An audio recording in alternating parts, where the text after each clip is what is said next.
নমস্কার, আমি শ্রীপর্ণা রয়েছে আপনাদের সঙ্গে। আপনারা দেখছেন নিউজ টুডে। বাংলায় কংগ্রেসের সঙ্গে তৃণমূলের কোনো সম্পর্ক নেই সরাসরি জানিয়ে দিলেন তৃণমূলের সর্বোচ্চ নেত্রী মমতা বন্দ্যোপাধ্যায়। তার কথায়, আমার কারোর সঙ্গে কোনো কথা হয়নি, আমার প্রস্তাব প্রথম দিনেই প্রত্যাখ্যান করেছে, আমার সঙ্গে কারোর কোনো আলোচনা হয়নি, অ্যাবসলিউটলি মিথ্যে কথা। আমার কোনো কথা হয়নি এবং আমি প্রস্তাব দিয়েছিলাম, ওরা প্রথম দিনই প্রত্যাখ্যান করেছে। তখন থেকে আমাদের দল সিদ্ধান্ত নিয়েছে আমরা বাংলায় একা চলবো। ইভেন ওরা যে আজ থেকে র্যালি করেছে, আমাদের একবার as a matter of country, আমি ইন্ডিয়ার অ্যালায়েন্স আমাকে একবার জানিয়েছে দিদি আপনার রাজ্যে যাচ্ছি, না জানায়নি। সুতরাং আমার সাথে কোনো সম্পর্ক নেই বাংলার ব্যাপারে। অল ইন্ডিয়ায় কি করবো না করবো আপনার ইলেকশন ভাববো। আমরা সেকুলার পার্টি, আমরা বিজেপিকে হারানোর জন্য যা করা হবে। কিন্তু এখন কোনো চর্চা নেই, মিথ্যে কথা, অ্যাবসলিউটলি রং। মিথ্যেটা আমি বলবো না বলতে, অ্যাবসলিউটলি রং। কোনো কাগজ এটাকে নিয়ে পলিটিক্স করছে, এটা রং। আর একটা কথা বলতে চাই, কাজের চেপকে নিয়ে অনেকে পলিটিক্স করছে। ও তো জেলা পরিষদের সভাধিপতি আছে, আর ওকেও দুটো দায়িত্ব দেওয়া হচ্ছে, নাটক দুটো। এত মিথ্যে কথা আপনারা কেন বলবেন, কেন লিখবেন? 19 দিন পর আবারও সন্দেশখালী তৃণমূল নেতা শেখ শাহজাহানের বাড়িতে হানা দিয়েছে এটি। এবার পুরোপুরি প্রস্তুত হয়ে পলাতক তৃণমূল নেতার ঘরে তালা ভেঙে ঢুকেছে ইডির আধিকারিকেরা। তারপর শাহজাহানের হলুদ রঙের বাড়িতে একের পর এক ঘরে ঢুকে চলেছে তল্লাশি। নামিয়ে আনা হয়েছে সুটকেস, ভাঙা হয়েছে আলমারির তালা, কিন্তু কিছু জামাকাপড় ছাড়া শাহজাহানের বাড়ির থেকে উল্লেখযোগ্য তেমন কিছুই পাননি ইডির আধিকারিকেরা। সকাল 11:30 পর্যন্ত শাহজাহানের বাড়ি থেকে উদ্ধার হওয়া জিনিস বলতে বাসন কোসন আর জামাকাপড়।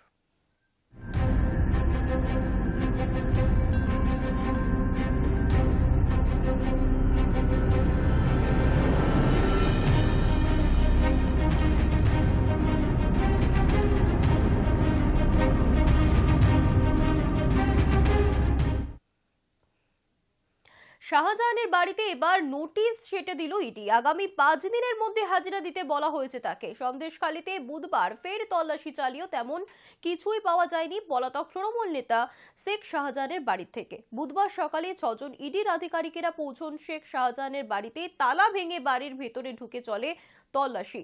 টানা কয়েক ঘন্টা তল্লাশি করার পরও তেমন কিছুই পাননি আধিকারিকেরা। আর তারপরই শাহজাহানের বাড়িতে নোটিশ সেটে দিয়েছে ইডি। আগামী 5 দিনের মধ্যে হাজিরা দিতে বলা হয়েছে তাকে।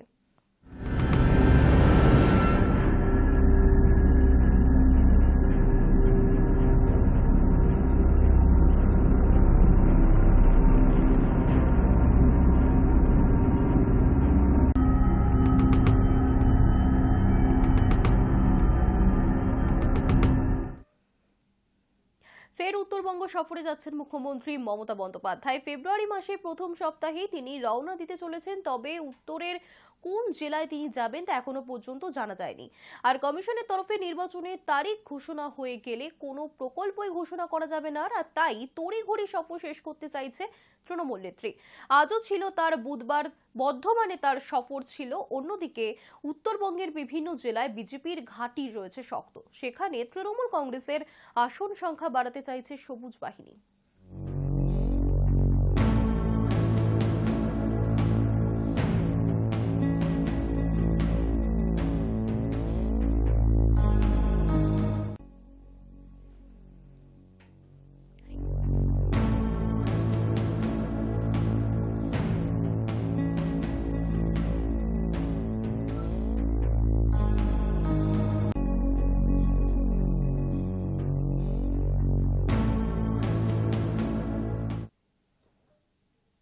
সোমবার উদ্বোধনের পর মঙ্গলবার প্রথম দিনে দর্শনেই 5 লক্ষ বেশি দর্শনার্থী রাম মন্দিরে। তবে সেই ভিড় সামলাতে গিয়ে নাজেহাল হয়েছে প্রশাসন। মঙ্গলবার দুপুরের আগেই দর্শনার্থীরা পুলিশের ব্যারিকেড ভেঙে ফেলায় পদপৃষ্ট হওয়ায় পরিস্থিতি তৈরি হয়েছিল। আর তা থেকেই শিক্ষা নিয়ে নতুন পথে হাঁটল অযোধ্যার প্রশাসন। মঙ্গলবারে সন্ধ্যা 7টার পরিবর্তে রাত 9টা পর্যন্ত রামলালার দর্শন চলেছে। আর বুধবার থেকে নতুন নিয়ম শুরু হলো। সকাল 6টা থেকেই শুরু হয়ে গিয়েছে দর্শন, চলবে রাত 10টা পর্যন্ত। মাঝে 11:30টায় ভোগ আরতি এবং সন্ধ্যা 7:30টায় সন্ধ্যা আরতির সময় কিছুক্ষণের জন্য দর্শন বন্ধ রাখা হলেও মন্দিরে প্রবেশে বাধা দেওয়া হবে না। প্রসঙ্গত আগে ঠিক ছিল বেলা 11টা থেকে দুপুর 2টো পর্যন্ত দর্শন বন্ধ থাকবে। শুরুর সময়টা ছিল সকাল 7টা আর শেষ সন্ধ্যা 7টা। অন্যদিকে বুধবার থেকে অযোধ্যা ধাম স্টেশন চালু হওয়ার কথা থাকলেও তা হচ্ছে না। এখনো পর্যন্ত রেলের যা সিদ্ধান্ত তাতে বুধবার কোনো ট্রেন সেখানে ঢুকবে না। এমন চলতে পারে আরো দুদিন। উত্তরপ্রদেশের স্বরাষ্ট্র দপ্তরের মুখ্য সচিব সঞ্জয় প্রসাদ তিনি এই মুহূর্তে অযোধ্যায় রয়েছেন। পাশাপাশি ডিজি প্রশান্ত কুমারও সেখানে রয়েছেন।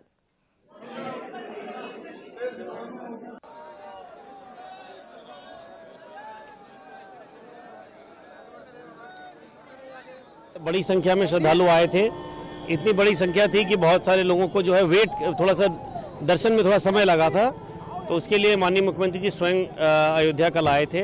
सभी अधिकारियों, ट्रस्ट के पदाधिकारियों के साथ एक बैठक की गई और एक रणनीति बनाई गई कि इसको कैसे इस जो है क्यू जो है उससे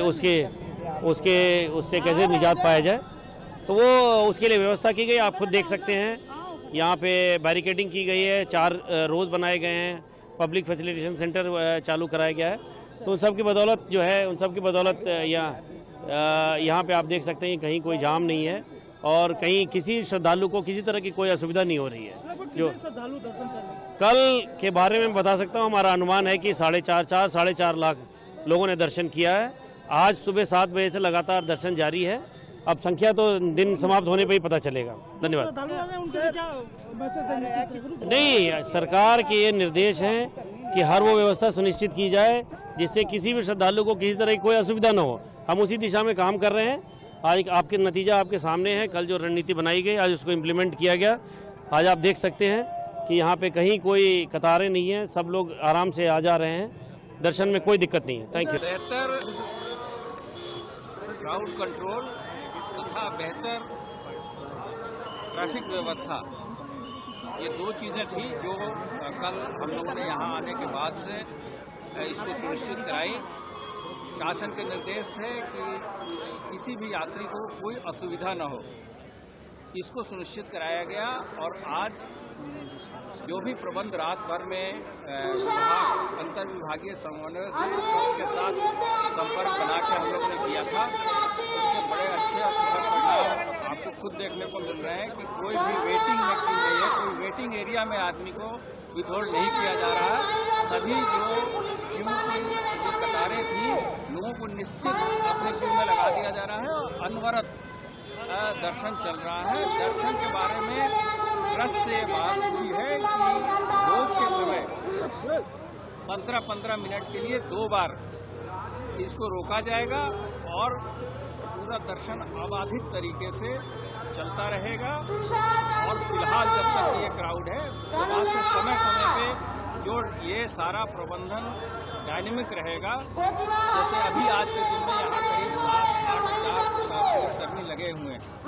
क्राउड के हिसाब से हम उस चीज़ों को और भी व्यवस्थित करेंगे, लेकिन जो मंदिर की सुरक्षा का योजना है वो इंटैक्ट रहेगी। वहाँ जो हमारी SSF, CRPF तथा सादे में जो पुलिसकर्मी लगे हैं, PSC के लोग कर्मी लगे हैं, वो अनवरत लगे रहेंगे। बाहर के प्रबंधन के लिए समय समय पे भीड़ को देखते हुए व्यवस्थाएं की जाएगी। सर, अयोध्या के आसपास का जो डाइवर्जन है उसकी क्या स्थिति रहेगी? वो अभी 25 तारीख तक हम चलाएंगे 2-4 दिन और जैसे जैसे चीजों को रिव्यू करेंगे, यहाँ के लोड को देखेंगे और हम लोग उस तरह से चीजों को ईज आउट करेंगे। फिलहाल स्पेशल ट्रेनों से भी यात्री बाहर जा रहे हैं। रेलवे का विभाग और हमारी GRP वो भी लगातार चीजों को देख रही है। धन्यवाद। ফের বিপত্তি ঘনালো বন্দে ভারত এক্সপ্রেসে। বুধবার সকালে আপ হাওড়া জলপাইগুড়িগামী বন্দে ভারত এক্সপ্রেসে ক্ষয়ক্ষতি হয়েছে। প্ল্যাটফর্মের সঙ্গে সংঘর্ষে ট্রেনের একাধিক কামরার পাদানি ভেঙে গিয়েছে। ক্ষতিগ্রস্ত অবস্থায় সকাল 7:30 নাগাদ ট্রেনটি বর্ধমান রামপুরহাট এবং লুপ লাইনের ভেদিয়া স্টেশনে দাঁড়িয়ে পড়ে। ঘণ্টাখানেকেরও বেশি সময় ধরে দাঁড়িয়ে থাকার বিপাকে পড়তে হয়েছে যাত্রীদেরও। খবর পেতেই ঘটনাস্থলে রেলের আধিকারিকেরা পৌঁছন। মেরামতির পর ট্রেনটি আবারও সকাল 8:40 নাগাদ গন্তব্যের উদ্দেশ্যে রওনা দেয়। তবে যাত্রীদের সকলেই নিরাপদ ছিলেন বলে সূত্রের খবর।